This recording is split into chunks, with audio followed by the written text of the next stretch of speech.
Good morning everyone. কুট্টুসের নতুন একটা ভিডিওতে আপনাদের সবাইকে স্বাগত জানাই। কুট্টুস বলার একটাই কারণ আছে, আর সেই কুট্টুসটাই বা কে, চলুন আজকে আপনাদের সাথে পরিচয় করিয়ে দিই। দিনটা ছিল 30শে সেপ্টেম্বর। অনেক দেরি করে ভিডিও দিচ্ছি কারণ একটু ব্যস্ততার কারণে। আশা করি আজ থেকে আপনাদের সাথে নতুন নতুন ব্লগে স্বাগত হব আপনাদের সামনে।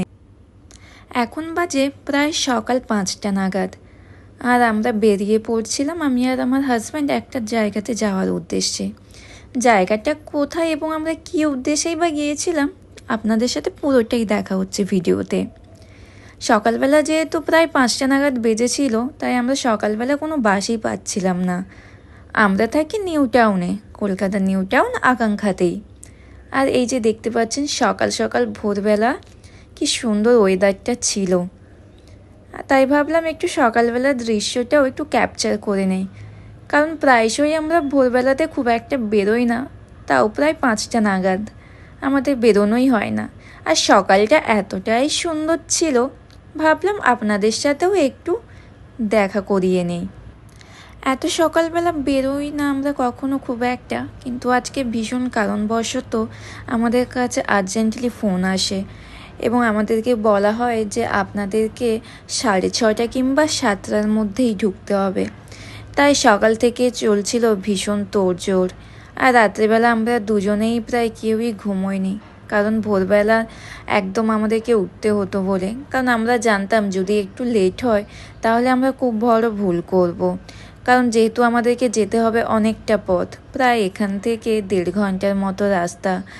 আমরা দুজনেই আগের দিন রাত্রিবেলা ডিসাইড করি যে আমরা সকালবেলা বাসে যাব। কারণ এতটাই উবেরে ভাড়া নিয়ে নেয়, সকালবেলাটা খুব গায়ে লাগে। কিন্তু যেই ভাবা সেই ভাবার তো আর হলো না, কি করবো আর বলুন। যেহেতু সকালবেলা আমরা 5টার দিকে বেরিয়েছিলাম, তাই ও বললো যে না থাক, আজকে আমরা উবেরেই ওকে নিয়ে চলে আসবো, আজকে উবেরেই বুক করে নিই। তো সকাল সকাল উবের বুক করে নিলাম। আর এই যে দেখুন, যেহেতু সামনে পুজো, তার জন্য কত সুন্দর করে লাইটিং দিয়েছে। আর দেখতে কলকাতাকে এতটাই সুন্দর হচ্ছে, আশা করি আপনাদের সাথে ধীরে ধীরে সব ভিডিওগুলোই আমি আজ থেকে শেয়ার করতে পারবো প্রায়। এই যে আমরা আমাদের গন্তব্যস্থলে চলেই এসেছি। নিশ্চয়ই দেখে বুঝতে পারছেন এটা ঠিক কোথায়। এটা হচ্ছে কলকাতার হাওড়া স্টেশন। এটাকে কলকাতা ঠিক বলাও যায় না, হাওড়া একটা আলাদা ডিস্ট্রিক্টের মধ্যে পড়ে। আর আমরা এখানে ওয়েট করছিলাম ওনার জন্য, যেহেতু উনি আমাদের বারবার ফোন করে বলছিলেন যে দিদি আপনারা একটু তাড়াতাড়ি আসবেন। তো আমরা সময় মতো ঠিক পৌঁছেও গিয়েছিলাম। আর সকালবেলার হাওড়াটা দেখুন কি সুন্দর না, চারপাশটা একটা হালকা যেন কুয়াশা ভরা সকাল, তার সাথে গরম গরম চা। 1 কাপ চায়ে আমি তোমাকে চাই। হঠাৎ করে গানটা ভাবতে ভাবতে আমরা পৌঁছে গেলাম ব্যাস এই দোকানে। কারণ এতটাই খিদে পেয়েছিল আমাদেরকে, আমরা আর থাকতে পারিনি। বাইরে যতই ওয়েদারটা ভালো থাকুক, কিন্তু ভীষণ পরিমাণে গরম ছিল 30শে সেপ্টেম্বর দিনটা। এই যে হাওড়া স্টেশনের আমরা এখন ভেতরেই দাঁড়িয়েছিলাম, আর ওনার সাথে আমাদের দেখাও হয়েছিল।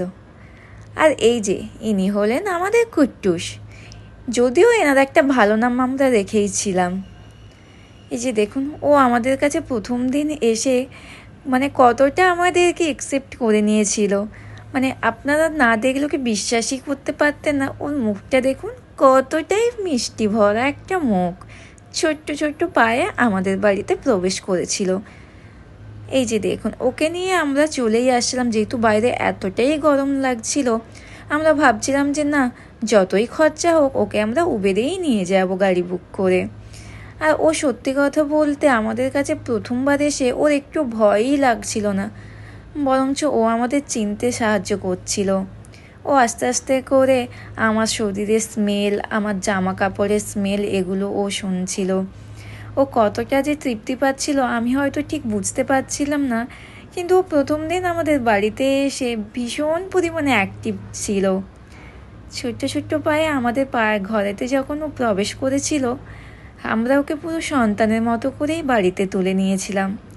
আমরা প্রথম দিন থেকেই ভেবেছিলাম যে ওর প্রত্যেকটা মুহূর্ত আমি ক্যাপচার করে রাখবো। আর প্রত্যেকটা মুহূর্তগুলোই আপনাদের সাথে শেয়ার করব। তো আজকের মতো এখানেই টাটা, দেখা হচ্ছে পরের ভিডিওতে, বাই।